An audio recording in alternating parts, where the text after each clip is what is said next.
friends, welcome back to our channel once again. Are you a chess lover? If yes, then this video is for you. This is one of the best games of Mikhail Tal played.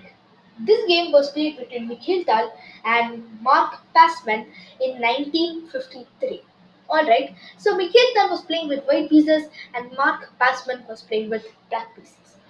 So Mikhail Tal says that this was one of his best games ever played. So we doesn't know how it was played. After getting into the news only we can know how it was played. So let's get started straight for the game. So Mikhail Tal started off with e4, c5 was played, knight f3, pawn d6, pawn d4. Mark Passman accepts that, capture, then knight capture, knight f6, attacking this pawn. We have tried a defender, knight c3, pawn to a6, pawn to f4, e5, just breaking off this pawn. Knight f3, we doesn't agree that. Knight to d7, bishop t3, and bishop e7. Now this look quite messy because both the sides, in the black side, it's mostly there is no squares for the knight to move. The knight has just four squares to move, and that's this, this,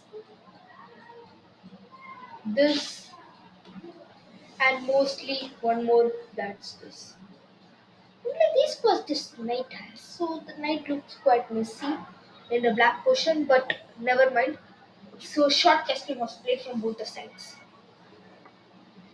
In next one, tucking the king in the corner, but this side b5 pawn,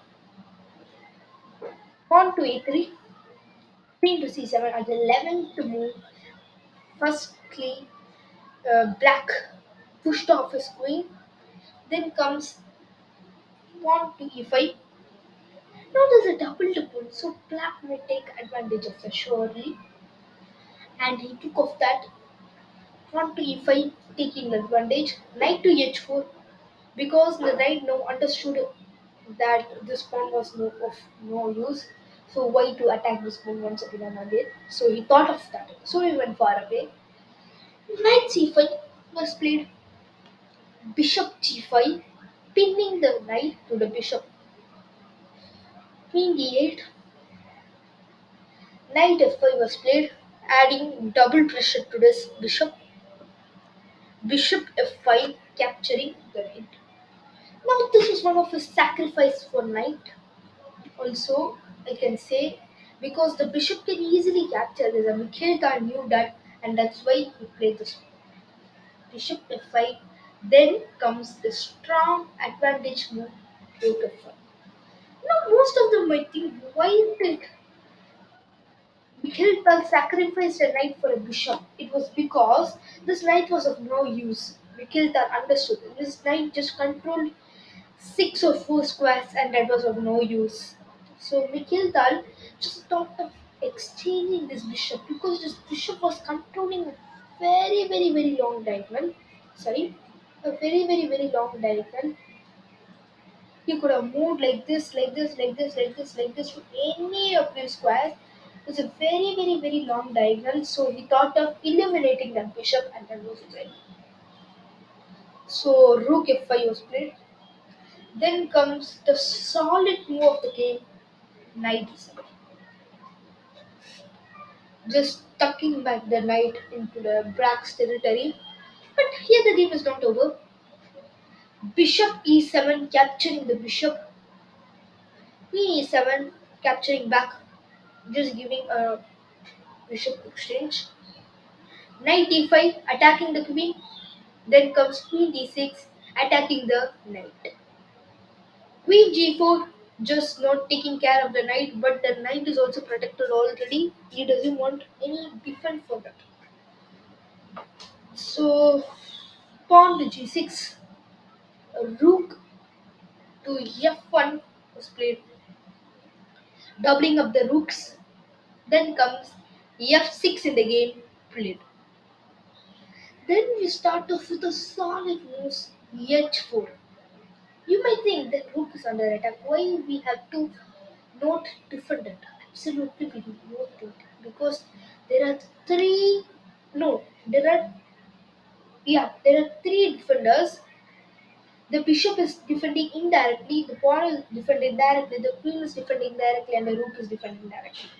So the pawn might scan because it may lead to some problems in the later time.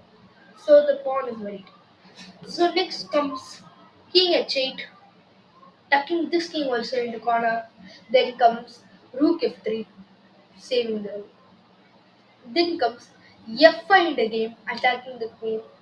We doesn't care and we go for e pawn to f5 capturing. Then comes queen d5, capturing the pawn. Then comes f pawn to g6, attacking the pawn. Then comes rook f3, capturing this rook. We doesn't again care, we go for pawn to g7 and the king is under trouble. Now the only option left over with king is to stop this pawn as well as uh, just move away from the diagonal or the corner. So he just moved king g8 and that's the only option left there. Now comes bishop h7, the check, and that was the best move in the case. King h7 capturing the bishop. As everybody knows, Mikhail Tal was also known as the sacrifice man, the chess sacrificing man. Every pieces he would sacrifice, but at last he would win the game. So like that only he did. He went on for a bishop sacrifice. King accepted that, and comes rook f3, sacrificing his rook. Sorry. Then comes knight e4, playing in the game. Then comes h5. Then we go for knight d, knight on p run to f6. Then comes queen g6, a check. King is merciless. Only one option to go. Queen g8. Pawn to h6. Rook to a7. And king to h2. Now comes a solid move of this position. Rook e7. This rank already looks so uh, traffic full because this pawn is there, this knight is there. So it's looking a little traffic full. And even though if this goes, then the rook can easily come and just start off with this thing. So let's see what was Mikhail Tal playing. Mikhail Tal played rook h3, then comes knight h7, good again. Then comes rook d3, sacrificing his rook. But the queen can also capture. Even though it's a sacrifice, we can say the queen can't capture because the pawn is guarding it. So the queen can't do anything. She's again merciless. Queen to a8 was played, and that was a very, very, very blunder. Because after these moves, white is gonna win off with the game. Why? Because then comes queen e4, capturing the knight.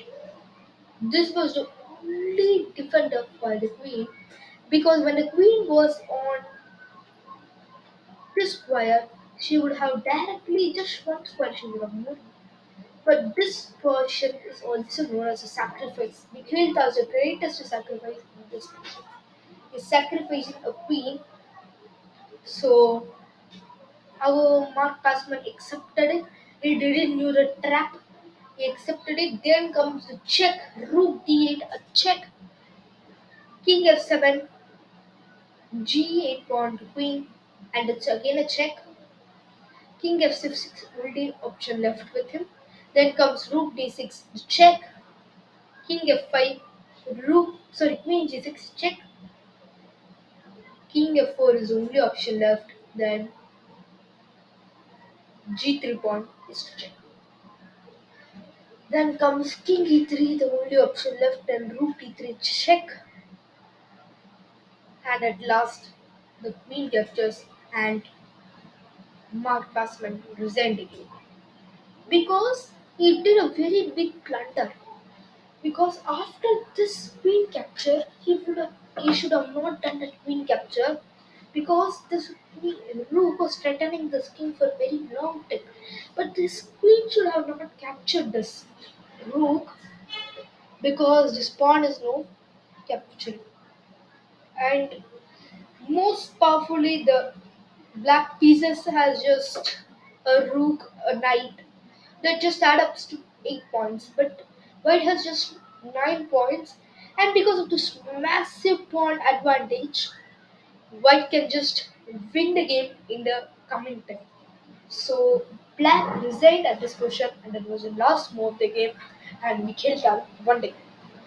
So this is why I love Mikhail Tal, and this was one of the best games of Mikhail Tal played by Mark Pasman in 1953.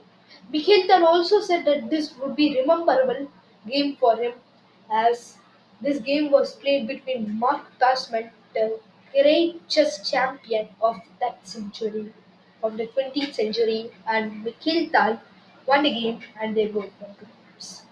So, if you like this video, then hit a like button and subscribe our channel so that you can watch like this more and more videos. Thank you for this time, and bye. Video in the next video. If you have any queries, then comment us in the below section. We can reach approach to you very soon. Alright. So bye friends. Meet you in the next video.